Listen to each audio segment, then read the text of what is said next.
আজকে শুভ বিজয়া দশমী, মা আসছে, 5 দিন হয়ে গেল। আজকে আমরা দশমী পুষ্পাঞ্জলি দিলাম।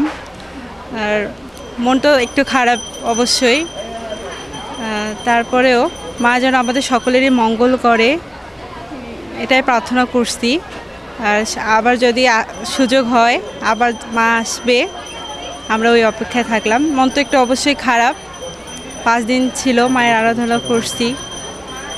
চাওয়া ছিল সকলের মঙ্গল হোক, সকলেই যেন ভালো থাকে, সুস্থ থাকে। উনি তো অবশ্যই মঙ্গল চাবে ওনার সন্তানদের। অবশ্যই অনেক খারাপ লাগা, অবশ্যই খুবই কষ্টকর একটা মুহূর্ত। আমরা ষষ্ঠী থেকে ঘোরা শুরু করছি, তো আজকে দশমীর দিন। তো আজকে দেবী দুর্গা চলে যাচ্ছে, আমাদের মাঝে একটা কষ্ট লাগতেছে। তো সেই হিসেবে আমরা চাই যে আবার যেন মা আবার ফিরে আসে আমাদের মাঝে, আর আমাদের যেন এভাবেই নিরাপদে এবং শান্তি শৃঙ্খলাভাবে বিরাজ করতে। চাওয়া তো অনেক কিছুই ছিল, তার মধ্যে যে সব পরিবারের সবাই যেন ভালো থাকে। আজকে সকাল থেকে একটু মনটা খারাপ ছিল, মা চলে যাবে, 1 বছর পর মাকে ফিরে পেলাম। তো সেই হিসেবে একটু কষ্ট লাগতেছিল। তো আবার 1 বছর পর মাকে আবার ফিরে পাবো, সেই হিসেবেই কামনা করি। 5 দিন আমরা খুব এনজয় করছি, খুবই ভালো লাগছে। এখন আজকে মা বিদায় বলে আমাদের খুবই মন খারাপ। প্রার্থনা সবার মঙ্গল হোক, পৃথিবী শান্ত হোক, এই আর কি প্রার্থনা করে এটাই।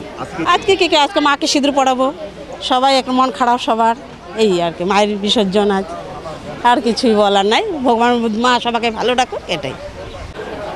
আজকে শুভ বিজয়া দশমী, আমরা সকালে অঞ্জলি দিলাম। মায়ের জন্য আমাদের মনটা খুব খারাপ। আজকের মা চলে যাবে। 5 দিন ধরে আমরা খুব আনন্দ করছি, অনেক ঘোরাঘুরি করছি। আমরা মোট 115টা পূজা দেখছি। আর আজকের মা চলে যাবে, এই জন্য আমাদের খুব কষ্ট লাগতেছে। আবার 1 বছর পরে মাকে দেখতে পাবো আমরা। মা জানি সকলকে ভালো রাখে, সুস্থ রাখে, সবাই আমরা ভালো থাকি, দেশে ভালো হোক সব কিছু, এটাই আমরা কামনা করি। পূজাতে অনেক জায়গায় ঘুরেছি, যেমন রংপুরে আমি সব জায়গায়, কালীবাড়িতে গিয়েছি, তারপর ক্ষত্র সমিতিতে, আরও অনেক জায়গায় গিয়েছি। নীলফামারীতে নীলফামারীর ওখানে দুর্গা পূজা দেখেছি, এবং আরও অনেক জায়গায় ডালপট্টির দুর্গা পূজা দেখেছি, অনেক জায়গায় দেখেছি। আজকে আমার এই জন্য খারাপ লাগছে যে মা আজকে চলে যাবে। যেন দুর্গা মা আবার আসে, এবছর যেন আবার সবাই সুখে শান্তিতে থাকে। সবাইকে জানাই শারদীয় দুর্গা উৎসবের শুভেচ্ছা, এবং সবার মঙ্গল কামনা করি। আমাদের দুর্গাপুজোর শেষ দিন দশমী, সবাইকে জানাই দশমীর শুভেচ্ছা, এবং এর সঙ্গে জানাই দেশের এবং পৃথিবীর সকলের জন্য যত বিপদ আপদ সব বিনষ্ট হয়ে যায়, সকলে মঙ্গল কামনা করে শুভেচ্ছা জানাই। আর ঘুরছি পুরা সৈয়দপুরটা ঘোরা শেষ, যেখানে আমাদের পুরা ঘুরছি। আজকে মা চলে যাবে, একটু মনটা খারাপ, কারণ এত মজা। শুধু 5 দিন থাকে এই পূজাটা, বেশি দিন থাকে না।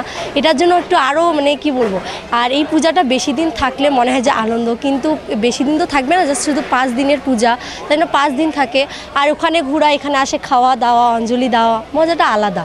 তো তাই জন্য আর কি এখানে বিভিন্ন জায়গায় ঘোরাঘুরি, তারপরে এখানে আসো, এখানে এসে বসে গান শোনো, তারপরে বিভিন্ন নাচানাচি, আরও অনেক কিছু, তাই জন্য অনেক মজা আসছে আর কি।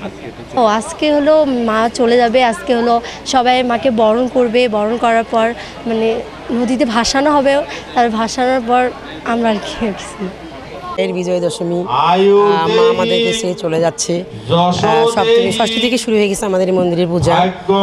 দেশের কল্যাণের জন্য মায়ের কাছে প্রার্থনা করলাম, সবাই মিলে আমরা খুব সুষ্ঠুভাবে আমাদের পূজা অনুষ্ঠিত হলো। খুব ভালো আমরা প্রার্থনা করতেছি আমরা যেন আবার সবাই সুস্থ থেকে, দেশবাসী সবাই সুস্থ থেকে, ভালো থেকে, আবার আগামীর জন্য মায়ের জন্য মা যেন আমাদের কাছে আসতে পারে, প্রার্থনা করতেছি।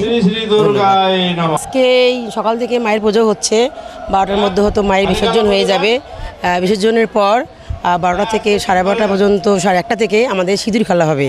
মাকে আমরা সবাই মিষ্টিমুখ করাবো, মাকে বরণ করে শেষবার মতো বরণ করে নেব, মায়ের কপালে সিঁদুর ছোঁয়াবো, মায়ের কাছে প্রার্থনা করব আমরা সবাই মিলে, মা যেন আমাদেরকে সুস্থ রেখে, ভালো রেখে, আবার সামনের বছর জন্য মায়ের চরণে আমরা আসতে পারি।